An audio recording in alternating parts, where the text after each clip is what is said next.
सम्मेलन पे पधारने के लिए भी आप लोगों का बहुत बहुत धन्यवाद और स्वागत है। जैसे कि नवीन भाई ने बताया कि मैं ज़िले से भी और ब्लॉक से भी हूँ और इकाई में भी हूँ।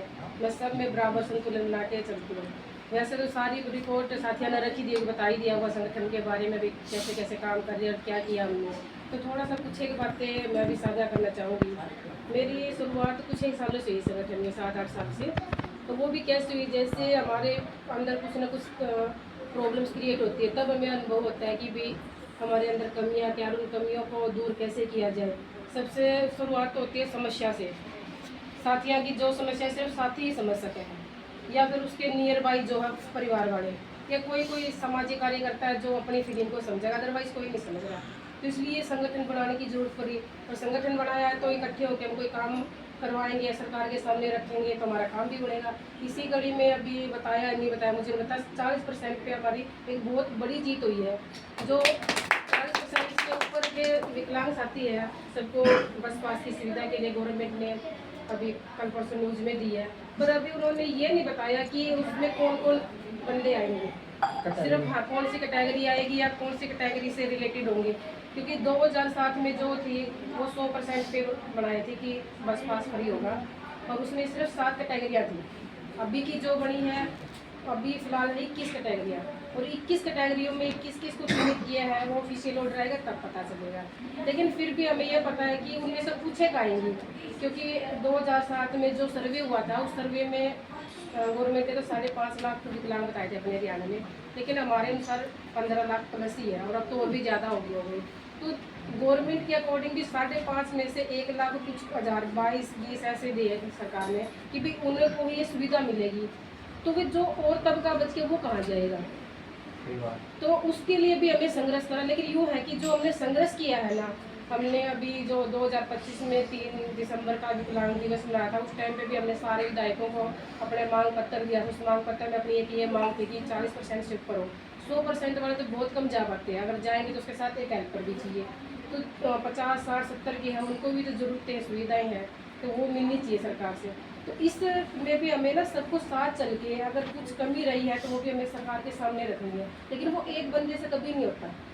जब हम सब मिल के इकट्ठे होकर अपनी मांग रखेंगे विधायक के सामने, मंत्री के सामने, तो किसी न किसी काम को जो जरूर रहेंगे कि वो अपना काम भी करवाए, क्योंकि अपना हरियाणा का जो राज्य है उसे क्या हाथ में सारी कमान। तो इसलिए सबने हर समस्या के लिए, चाहे वो पेंशन का मामला हो, चाहे वो बैंक का हो, या शिक्षा का हो, स्वास्थ्य का हो, उसके लिए हमने सबने एकत्रित होकर काम करना है।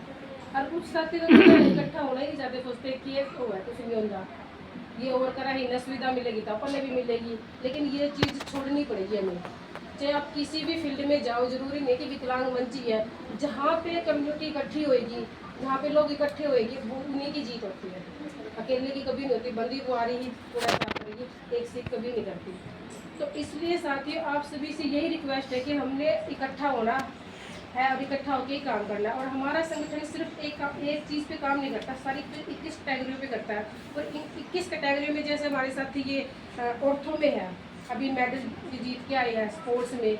जब तक हम इकट्ठे नहीं होएंगे, हमारे साथियों को जानकारी नहीं होएगी, तो हम आगे जा ही नहीं पाएंगे। आप सब यहाँ पे आए हैं, कुछ मैं बताऊँगी, कुछ ये भाई बताइए, कुछ ये बताइए। स्पोर्ट्स के बारे में जिनको जानकारी मिली होगी, उन्होंने अपने साझा किया होगा जो भी एक्सपीरियंस रहा है, तो आप 4 बंदों को और बताओगे कि भाई वहाँ ऐसे ऐसे गए थे साथी, आप लोग भी जाओ, मेडल भी जीत के आओगे। सरकार के द्वारा प्रोत्साहन राशि भी मिलती है, कुछ ना कुछ उसको एक रास्ता मिलता है जीने का, सम्मान पाने का, अपने लिए कुछ करने का। वो समाज पे, परिवार पे बोझ नहीं बनता। अकेला डिसेबल की ज़िंदगी में बड़ी कठिनाई है। माँ बाप का फिर भी थोड़ा बहुत सोच लेते, अदरवाइज कोई नहीं सोचता। अगर वो खुद के लिए कुछ करेगा ना, तो उसको खुशी होगी। तो बस मुझे तो इतना ही कहना है कि हर फील्ड में आप अपनी भागीदारी दो। ये मत सोचो कि भाई हम फिजिकली वीक है, चाहे फिजिकली वीक हो, लेकिन मेंटली अगर आप पूरी तरह सेटल होना, तो आपको कोई भी कमी नहीं है। लेकिन मैं तो स्पेशल मेंटल लोगों के लिए भी काम करती हूँ, मेंटल बच्चों के लिए जिनका खुद का दिमाग ही नहीं है। ये सोच के कि भाई इनके बारे में सोचे, आप हो, आप तो शायद ठीक हो ना, क्या बात होगी सर? यानी नहीं ठीक है। ये भाई है, ये इसको शायद ऑर्थो की दिक्कत होगी, सिर्फ ऑर्थो की दिक्कत, लेकिन इसका दिमाग तो पूरी तरह स्वस्थ है।